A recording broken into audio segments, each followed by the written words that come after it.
Everyone আসসালামু আলাইকুম। আজকে আমি আপনাদের দেখাবো অনেক পুরাতন দুটি গাছ। একটি হচ্ছে বট গাছ আর একটি শিমুল গাছ। শিমুল গাছের ফাল্গুন মাস শেষ হতে যাচ্ছে, সাথে এই শিমুল গাছের ফুলগুলো শুকিয়ে যাচ্ছে। আসলে ফাল্গুনে লাল শিমুল বন, ফাল্গুন শেষ হয়ে গেলেই এই শিমুল গাছের লাল বর্ণ হারিয়ে যাবে। এই জায়গাটি অবস্থিত মূলত চৌডলা গমস্তাপুর ব্রিজ। এখানে একটি ব্রিজ, আর ব্রিজের পাশে এই গাছটি অবস্থিত।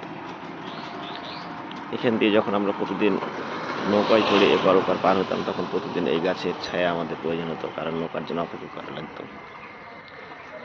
এখনো সেই গাছটি দাঁড়িয়ে আছে, অনেক পুরনো গাছ।